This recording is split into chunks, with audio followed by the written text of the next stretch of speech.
Good evening, everyone. Hello. Welcome to all of you here in person. Welcome to the folks watching live on Facebook Live. And for everybody who will watch this down the road, we really appreciate it. I'm Chris Schmidt, board chair of Ohio City Incorporated. We're thankful you all came out here on this nice, warm evening and didn't burst into flames on the way here. It is wonderful outside. Just your public safety reminder, don't open fire hydrants. I saw 2 of them today in the neighborhood. Don't open fire hydrants because that's not safe for anybody. But the splash pads are open, the pools are open. They're looking for more staffing, so if you happen to know any teenage type folks or young 20-something type folks who are looking for a summer job, the city would be glad to employ them at the park. So, with that said, here's our agenda for this evening. We're going to walk through our mobility study in just a second. Talk about summer fun at Market Square Park, so some of the other programming that we're doing. The Garrett Morgan High School swing site, and exciting things going over there at Garrett Morgan. Water main replacement project, and then front with Fred Bidwell and friends later on, and then we'll close up by 7 o'clock and get you all out of here. There is food and beverages in the back. If you are interested in that, please go ahead and help yourself during the presentation. We won't be offended. And with that, I'm going to turn things over to my namesake, or shared name, but she's not my cousin that I know of. So Angie Schmidt, spelled the exact same way as mine, and there's very few of us out there. So Angie, why don't you come on up?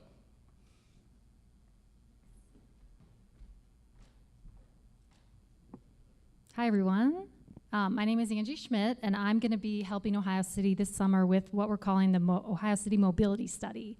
And I'm just going to introduce the concept to you guys right now and tell you a little bit about what we have planned. Oh, thank you. Okay, so a little bit about myself. My name is Angie Schmidt. Like I said, I live actually right next door in Detroit Shoreway. Been in Cleveland for a long time, working on mobility issues, and I have a new planning firm. We're based in Tremont. We do work all over the country, and we're really excited to be working here right next door. Okay, so the purpose of the study, we want to help, especially the interior of the neighborhood, develop better connectivity, and we want to really understand residents' perspective about what the problems areas are for transportation around the neighborhood, especially with respect to safety for active transportation users, but also we're interested in hearing about a range of issues, even things that you just consider little headaches maybe while you're driving. This is an opportunity to let us know what those are, and hopefully we can get them addressed.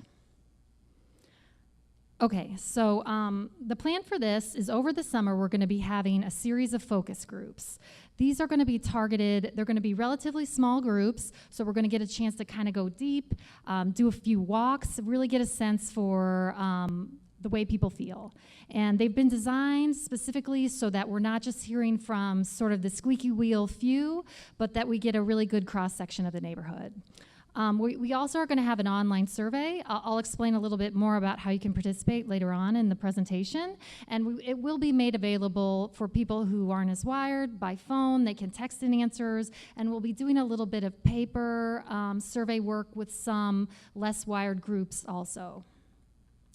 Okay, so at the end, we're going to be gathering all this data that we've gotten from you guys, and we're going to be looking at where crashes happen, where 911 calls are coming in for safety issues, and we're going to be compiling it into a report and recommending certain areas for interventions. Okay, so here's the way we have the focus group planned. There is a lot of this is a little bit flexible right now based on like the early feedback we get, but the way we have planned right now, we're specifically going to be out talking to school-aged children. We've already done a little walking exercise with students at Garrett Morgan, 9th grade students. We want to do a focus group with Spanish language speakers so those folks don't get left out. We are going to be reaching out to a few block clubs specifically. The folks in our public housing facilities at Lakeview and Riverview, we're planning to make a stop there, talk to those folks. There's some specific mobility challenges there. And then because homeless people are at high risk to be hit and killed while walking or biking, we're also going to do some special outreach for those folks in the neighborhood. And we know a lot of those folks are using transit a lot, so that'll give us a little bit of a sense of what that's like for them. Okay, so a little bit about the survey. whether or not you participate in a focus group, you can still give us your feedback. And this might be the easiest way for a lot of people in this room. We have a survey that's live right now on Co-Urbanize. And it's very simple, but the main thing it's going to ask you to do, this is what it looks like, is we're going to ask you to pinpoint locations in the neighborhood that you either love or hate, right? And it could be the intersection down by my house, people are always speeding, I feel like it's kind of scary, or it could be I love what has been done with a bike lane or whatever the case may be. It should be pretty straightforward, but if anyone does have questions, I'm going to make my contact information available, and also Nate Lull is helping me with this at Ohio City. So we're here to help. Okay, so I'm going to be wrapping up here in a little bit, and then I'm going to be hanging around in the back if anyone, again, wants to reach out to me, give me some ideas, has any feedback. I also have flyers that can help you get live with this survey. If anyone needs that. But one of the things I wanted to cover is sort of what are we going to do with all this information. This summer, really, the purpose of this study is really just to hear from you guys. We're really interested to hear. We really do want feedback. And we're entering this project with an open mind about sort of what the problems are and what's working. And so now's your chance. If you have complaints, if you have, praise for certain things, we really do want to hear it. And when this is complete, when phase 1 is complete, this outreach phase this summer, the idea is that we'll go back with phase 2 and we'll be developing solutions. And in phase 2, the idea is the solutions will be sort of built inexpensively with temporary materials. Sometimes that's called tactical urbanism. So it may use paint, it may use bollards, some materials that are a little less sturdy, and that will allow us to kind of test out how the interventions work. We'll get some feedback from the neighborhood about how well liked they are, and then the idea is we'd come back with a phase 3, and the more popular interventions then can be made more permanent. So if it's paint and bollards, maybe it becomes an actual concrete curb in phase 3. And another point I want to make here is that we're planning to wrap up this outreach phase kind of at the end of the summer. So we're going to be out in the neighborhood sort of in July and August, and then we're going to produce a report that summarizes the findings. The idea is in September. Okay, so how can you participate? Again, there's this online survey. If you have any suggestions based on what you've heard, you can also call me or email me or Nate. We'd love to hear it. And if you want to, again, catch up with me, I'll be in the back. I have a notebook. I'll be taking down what you have to say. And we really hope to hear from you, and you hope you can participate. And that's all I have. Yeah.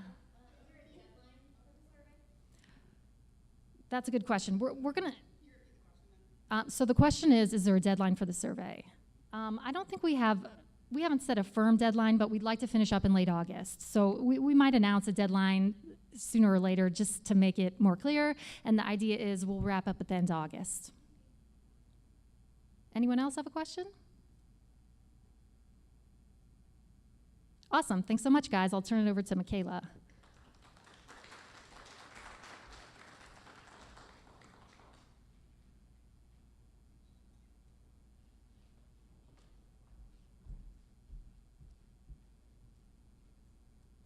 Good evening, everybody. My name is Michaela Lowry. I serve as the Special Improvement... Thank you, Brian. Thank you. I serve as the Special Improvement District Manager for Ohio City Incorporated and Ohio City Improvement Corp. I wanted to talk to you tonight about our summer activation plan. This is something new that we are planning to activate during the months of June through October. Normally, you might recognize that Market Avenue is closed throughout the summer, but this year the TA, Temporary Expansion Program, started late. So my colleague, Carrie Palma, and I thought that maybe we could do some summer activities to make sure that Market Square Park is activated. So we're hoping to have yoga, Zumba, arts and crafts, and line dancing, and it's free for anybody who would like to participate. So tonight I'm asking those who would like to participate to scan the QR code and sign up for activities or volunteer to provide a service. And this will be Wednesday and Thursday, 5:30 to 7:30 p.m. And you can also go to our website at www.ohiocity.org/summer-fun. fun. Thank you.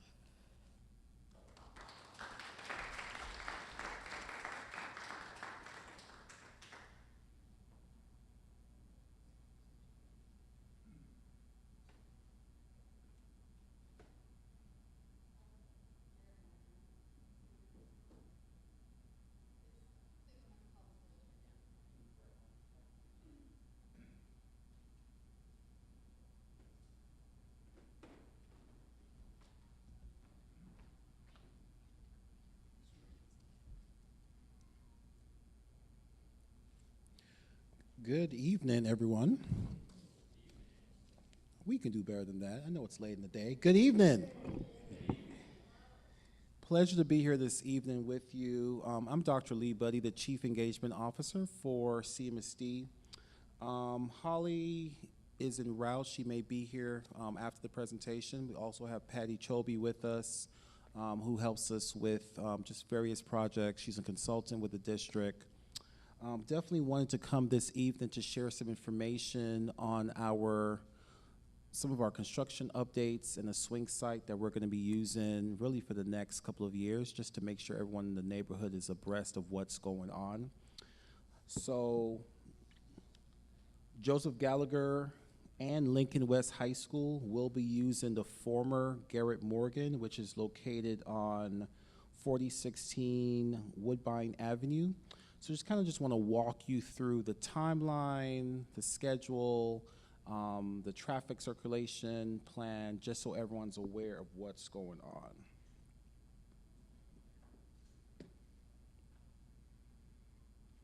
on. The leadership at the school, just so folks have their name, is led by Mr. Kubiak. He is the principal, and also you have his information and his assistant principal's information. This is the timeline that we have set for both of the schools that once again will be using the former Garrett Morgan. So this summer, we are already starting to move things into the building, making sure the building is ready to receive our scholars in August. So our Gallagher scholars will move into the swing site to start the school year in August. And then they will be there up until their building is ready for them to move back. We do anticipate the ribbon cut-in taking place the summer of 2024. Once they move back out to their renovated building, Lincoln West scholars will move into the former Garrett Morgan during the summer of 2024. And then we anticipate them moving back to their brand new building the summer of 2027. Definitely just kind of want to note on here, there's global supply issues, so the district is definitely not immune to that with our construction company. So we're definitely just, doing our best to make sure we stay on schedule. But definitely just wanted to know, based on the supply chain, this may, move up or down, but we're definitely, putting some contingencies in place to stick to our schedule.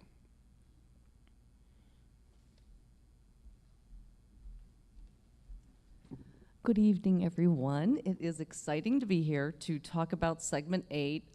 Many of you have watched the segment plan unfold with the district over the last couple of years, and Segment 8 has been in the works, but was delayed a little bit when we had some issues with Segment 7 funding with the state. But we're excited to be able to say that we have 3 new schools and the renovation of Joseph Gallagher that will be part of Segment 8. Some of you may have heard about some community meetings that we had in early March that we began to just engage the community around the site plan and traffic circulation. And actually, while we were encountering the winter storms in January and early February, Councilman McCormick and CEO Gordon sent letters to residents in the Ohio City neighborhood where Garrett Morgan is located to just sort of give you a heads up that this project was underway. And working with Director Tom Mcnair and his team, we decided it would be good to communicate specifically what's happening with the schedule and how traffic circulation and other activities around the site are going to unfold once the Gallagher students arrive in August. So as Chief Buddy said, the building has been shut down. The current Joseph Gallagher building has been shut down. Things are being packed up and ready for moving. And what will happen over the summer is we will purge, as every school building who's been around for 50 years should do. All that educational material will get moved into the building, and the modular classrooms that are now sitting on the parking lot. And what we will do is begin to acclimate the building, which was previously a high school building, for K-8 students. So in the main Garrett Morgan building, we are currently upgrading plumbing, electrical, lots of other things to receive those students. And the modular classrooms will afford the special education students accessibility, because we have an English language learning program at Joseph Gallagher that is very highly enrolled, as well as special education that's highly enrolled. So we needed to add the classrooms both for accessibility as well as for the number of students that will be housed there during the swing site period. This particular slide, I have copies of this on a handout that you can take home with you, is essentially the site plan to the lower right, the circulation plan to the left, and just a quick snapshot of how many classrooms are actually in the modular buildings if you've walked by the site lately. And for those of you who don't know, the district also owns the Kentucky School, and they lease it to Near West Intergenerational, so we've been coordinating with them on traffic circulation and school starting and ending times. So to back up here real quick. The Joseph Gallagher school hours and parking will continue to be 8:30 to 3:05, although a lot of traffic happens before that because students arrive early for breakfast. The Near West Intergenerational school hours and parking situation will be more around 8 o'clock to 3 o'clock. So we anticipate, instead of just one school having traffic leaving there or being dropped off and leaving there at, when school is over, we've got 2 school cycles. So what we wanted to make sure was everybody understood the time of day that this kind of traffic would be happening, and the fact that we have tried to keep most of the circulation on site.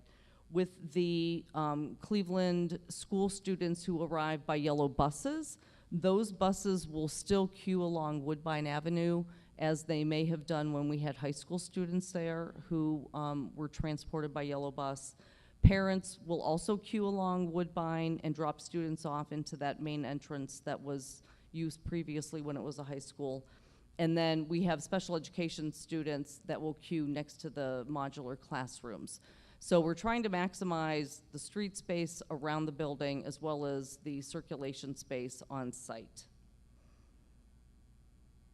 We also will be adding playground equipment that will be on the Woodbine side of the building, and the pre-K playground will be next to where the pre-K classrooms are in the building, and that'll be at the southwest side of the building, and the older youth playground will be at the other end of the Woodbine frontage on sort of the southeast side.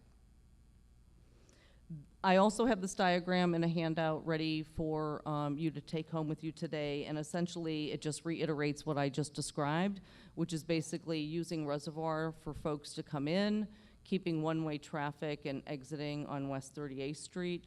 And what we will be doing is making sure that the Near West Intergenerational School staff and faculty park in their assigned spots, and the Gallagher staff and faculty park in their assigned spots, so that we don't have excess or overflow parking on the street. We have, I'll be honest with you, we have lots of traffic circulation issues at many schools, not so much in the morning because people tend to sort of come at different times and drop off their students, but it's the afternoon dismissal time where sometimes we'll have parents queuing way before dismissal time. And so in the early days of this school opening, as a K-8 school with more students than it has had in the past, we will make sure we have Cmsd security, and we'll be coordinating with CPD to make sure that we don't have excess or overflow parking on the street, and that we don't have sort of traffic jams happening on Woodbine as parents and or buses are dropping off. Lastly, we invite you to visit the Segment 8 website, which is constantly being updated, and it is on the clevelandmetroschools.org/segment8 page. We have 3 other schools that are going to be built. There's going to be a new Clark School on Clark Avenue, which is just a stone's throw from here as well, between 54th and 57th Street. We also have a new Marion Seltzer School that's being built just north of its current site on the Cadell Commons property, and there's a planning process underway for that. And the Lincoln West School, as Chief Buddy mentioned, will also be deconstructed, abated, demolished, and a new school will be constructed on site, and those students will also use the Garrett Morgan building as a swing site while that process is underway. Again, I want to emphasize that as you all hear in the media every day, construction, supply chain issues, everybody is dealing with them.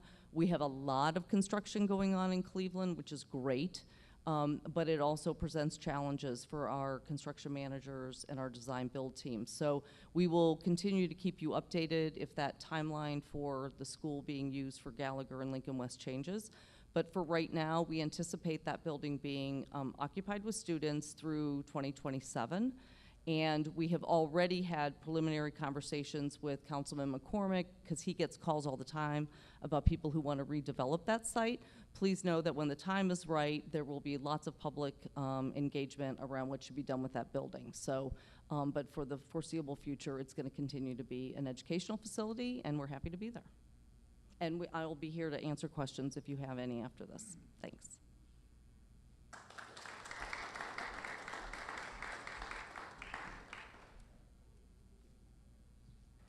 Next up, we have Phyllis Cleveland, Administrative Manager of Governmental Affairs, the Department of Public Utilities, and Martin Reese, Project Manager, Engineering, Cleveland Water Division.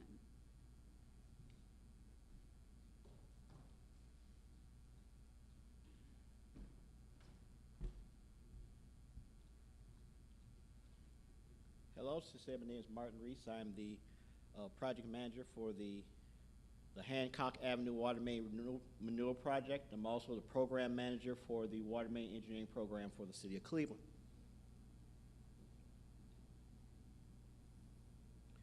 So our project summary is, this is part of our 2022 C Water Main Renewal Program. Under this program, we're installing about 3,115 feet of new water main on 4 different streets. Hancock is one of them.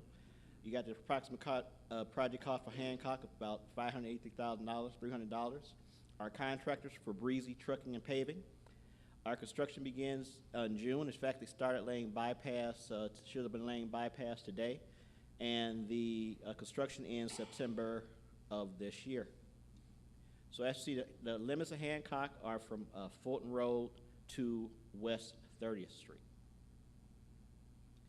So the project includes, it's going to be the installation of a new 8-inch water main, the installation of new service connections and new fire hydrants, and also it's going to be street restoration, meaning that we're going to resurface the street of the Hancock from curb to curb. What we're doing on Hancock is that we're removing the existing 4-inch water main and 6-inch water mains. Those used to be standard water main sizes, but now the minimum water main size is 8 inches. So every time we replace a new water main, it'll be 8-inch water main at minimum. It's about 1,300 feet of 8-inch water main that we're putting in. Then we also have work we're going to be doing at the intersection. So there's a 65-foot section at the Fulton Road intersection, a 68-foot section at West 33rd, 16 feet at West 32nd, 18 feet in West 30th. There are existing 6-inch water mains in those intersections, but we're just going to connect to those, go tie into those water mains at the intersections, and maybe in a future project replace those at some point. A typical working hours is roughly from 7:30 a.m. to 4:30 p.m. for the contractor. If necessary, the City of Cleveland's ordinance allows for the contractor to work until 7 p.m., but that's only on a case-by-case basis. We'll do the best we can. We'll maintain traffic on the street. There will be no, when the contractor is working, you won't be able to park on the street. The Hancock section between Fulton, I think it's 33rd. When you start over there, won't be able to park on the street. But we are going to be maintaining traffic. What you'll probably see if you're on Hancock is there will be this plastic pipe that's a temporary bypass. because the main is being replaced in the same trench. The old main goes out of service, so we put you on the bypass. And it's chlorinated, and it will be, clean water. So you don't have to worry about that. Usually what we do, connect up the line to spigots, to outside spigots. And that's how you keep water maintained in your home while that work is going on. And water service, fire protection will be maintained throughout the project. So for any questions you have, you have my contact information. Once again, I'm Martin Reese, the project manager. We have a contractor who will be on site for the city. His name is Saul Grusdies. His contact information is there. There's contact information for Breezy Trucking and Paving. And any after-hours emergencies, we have contact information for the Cleveland Water Emergency Line. Does anybody have any questions? Go ahead. Mm-hmm. Oh, sorry. Mm-hmm.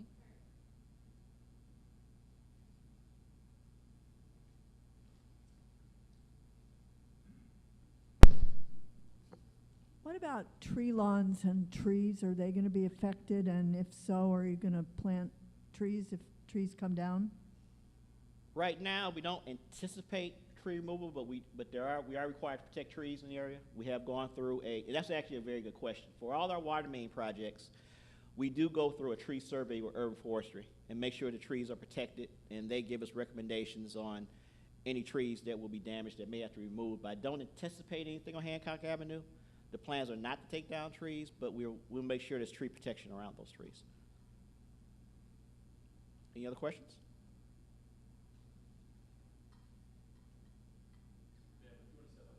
Hmm?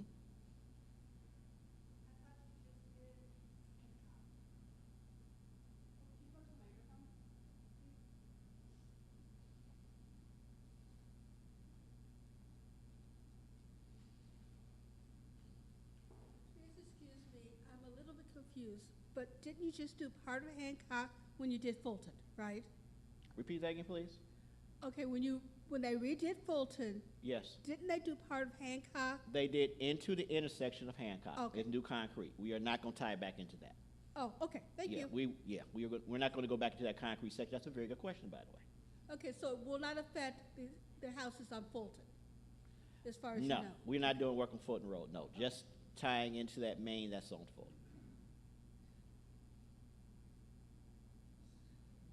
Any other questions? Okay, well, thank you very much for your time.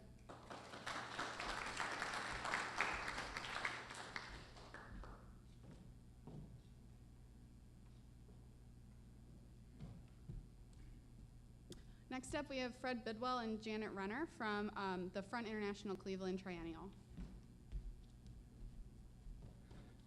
Hi, everyone, and thanks for having me here. Thanks for OCI for giving me a chance to share what's coming this summer to Ohio City and elsewhere. This all starts with Transformer Station, and I see Bill Merriman here, who probably remembers this picture. This is what Transformer Station looked in 2012 or 2011.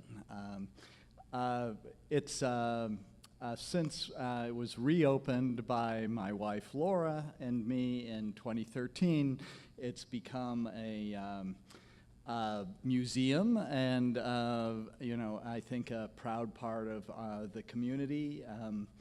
I hope some of you have come to see some of the shows there.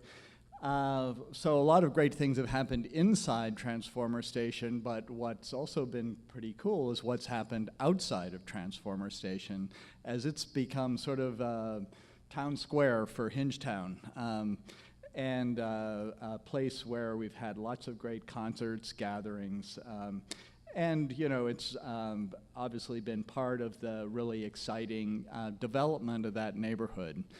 That was the birth of an idea. If a museum could build a neighborhood, could a bigger idea build a city? And that's what Front International is all about. Front is a region-wide, season-long festival of contemporary art that happens every 3 years. And it was inspired by European festivals that started actually in 1894 in Venice, where when Venice was not a tourist attraction, and the Venice Biennale happens every 2 years, is now one of the largest tourist events in Europe and attracts millions of visitors every 2 years. And it's not just in museums, it's all over the city. There are other events like this all over Europe. Documenta, founded in Germany in a town called Kassel. It was bombed to the ground during the war. And they realized they needed something to revive their city.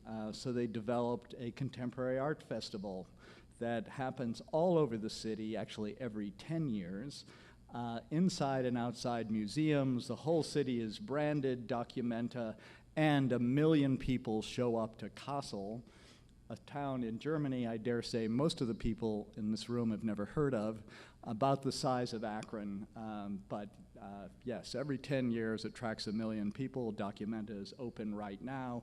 Millions of people are going there. Well, if Kassel can do that, so can Cleveland.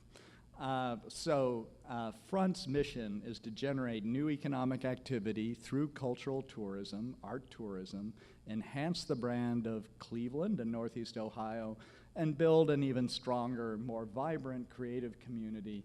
This is one of the things that Cleveland is famous for.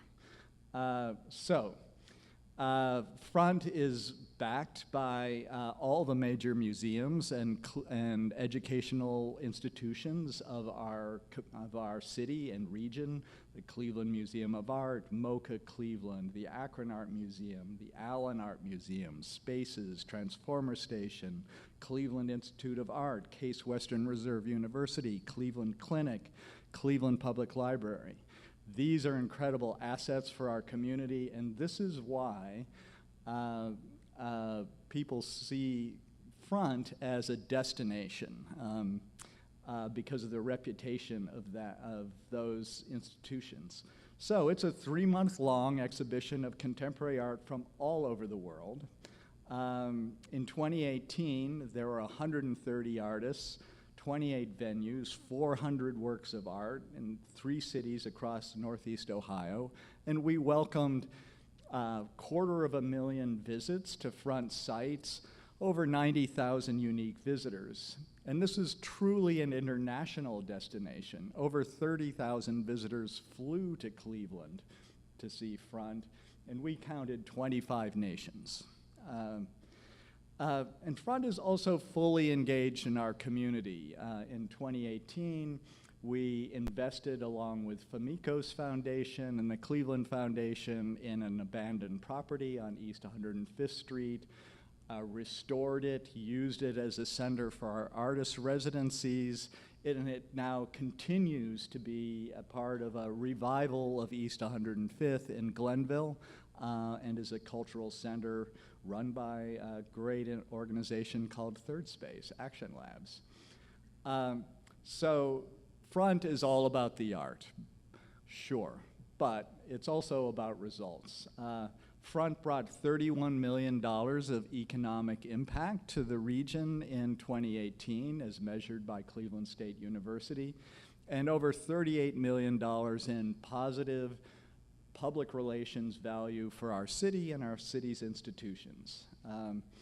ArtNet News called it wildly ambitious. Architectural Digest, with the debut of Front, this Rust Belt city shines anew. A dialogue that contains all voices, said Smithsonian.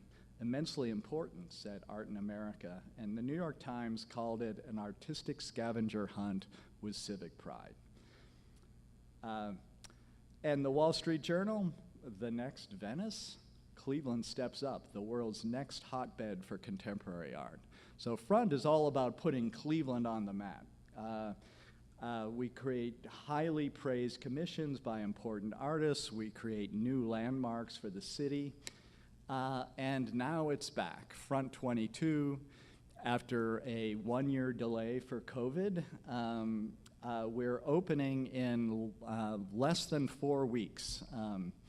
So I wanted to give you a little bit of a preview of what's happening.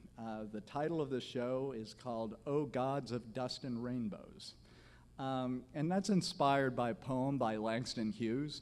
Many of you may know that Langston Hughes spent his formative years in Cleveland, and even after he left Cleveland, he was very involved with Karamu House, and many of his famous plays were premiered there. His couplet, "O God of dust and rainbows, help us see that without dust the rainbows would not be." So this is a show about how art, great joy, can come out of difficulty. Art can be a mode of healing, a mode of transformation. And I can't think of a more appropriate theme for a show coming off of 2 years of a national pandemic and a lot of social unrest. So, what's going to happen in a few weeks? Front opens officially to the public July 16, but there are preview days on July 14th and 15th, and many Art World insiders are going to come for those preview days. So really, as far as you're concerned, the 14th, the 15th, 16th, 17th, these will be big days because have you ever heard of FOMO, fear of missing out? Lots of people will come for that first week to get a first look. And so we're doing something different this year, which is why I'm in front of all of you here. In 2018, there was no starting point for Front. We had like about 28 locations, but we didn't tell people where to start. You could sort of choose. And people were a little confused by that. This time, we're telling people, your journey starts at Transformer Station. And that's important news for Ohio City, because that means this summer, potentially 100,000 people are going to walk through Ohio City on the beginning of their journey for Front. Now, don't panic. It's not all going to happen all at once. And of course, you know, we're speculating here. We don't know what effect COVID will have. But we're optimistic we're going to have great crowds. Front will be just as big, if not bigger, this year. There are over 100 participating artists from around the world, many of them world famous. There are over 30 exhibition venues. We'll have projects in Akron, an amazing installation at Transformer Station. There'll be video. There'll be crazy sculptures. We created a mural program downtown in 2018. We're continuing that with a proposed mural by the world-famous artist Julie Moretu, which will happen on the Standard Building, enormous 1-block wide, 26-story wall right at Public Square. It will be the most prominent work of public art in Cleveland, and I dare say between New York and Chicago. Julie Moretu is a world-famous artist, widely collected, widely praised. There will be incredible shows at really all of our participating partners. To prepare for this, Transformer Station is undergoing remodeling as we speak. We're turning all the private office space into public space. And we are in, some of you may have seen, we've already installed a new plaza out front. Soon, artist-designed seating will be installed, a pergola for shade. We're really upgrading that front yard, that public square for Hingetown, so that we're ready for visitors. You know, that's really sort of an overview of the project. You know, I think this is a tremendous opportunity for merchants in Ohio City because, yes, people are here for the art, but everyone wants something to eat, something to drink. And we're encouraging people to not just see front sights, but enjoy everything that Cleveland has to offer. We're encouraging people to, out-of-towners, to stay for a couple of days, spend a night at a hotel, do some shopping, but this is also for people who live here. Part of the reason for Front is we're helping people discover or rediscover their own city, particularly after a couple of years of isolation and quarantine. It's a good time to get out and see your own neighborhood, see other neighborhoods around town, see what your own community has to offer. We are ramping up the publicity machine here. Janet Renner is in back, our marketing director. On the table here we have free exhibition guides, which will be distributed all over the neighborhood, in fact, all over the region. I think we're printing over 100,000 copies. There's outdoor advertising, there's radio advertising, lots of social media. There'll be lots of press coverage. So I encourage everyone in the neighborhood, one, to enjoy it, and two, take advantage of the fact that we're going to have lots of visitors from near and far enjoying our neighborhood. I think it's going to be an exciting time. And I'd love to answer your questions.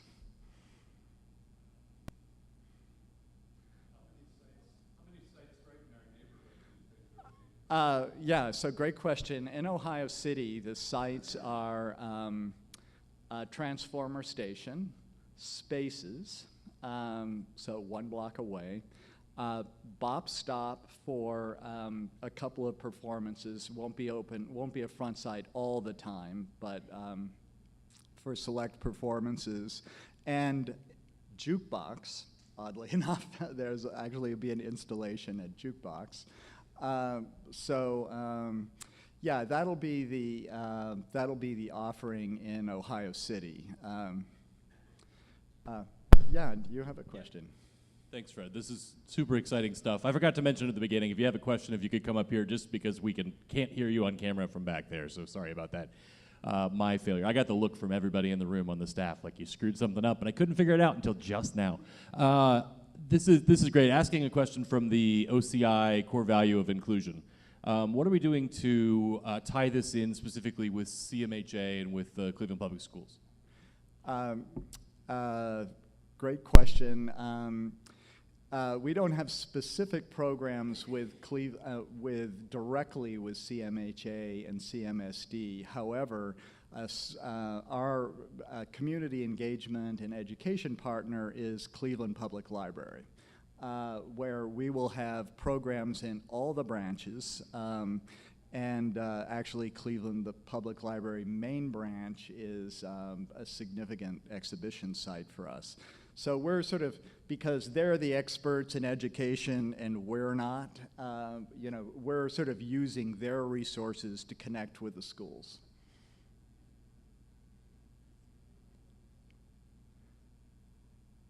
Any other questions? All right. Well, thank you so much for listening, and join us this summer.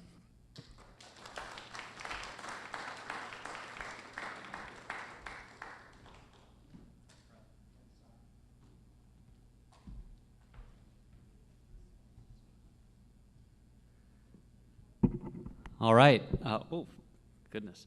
Tom Mcnair, Executive Director of Ohio City Incorporated. I want to take a moment to thank all of you who are here and those of you who have joined us online for joining us tonight. Also, thanks to Fred and Laura and to Janet joining us from Front. I think this is going to be an extraordinary opportunity to put our best foot forward as a neighborhood to the entire world, which I think is extraordinarily exciting. And so sincerely thankful for all the work that you guys have done to make this unbelievable event happen, not just in our city, but right here in our backyards.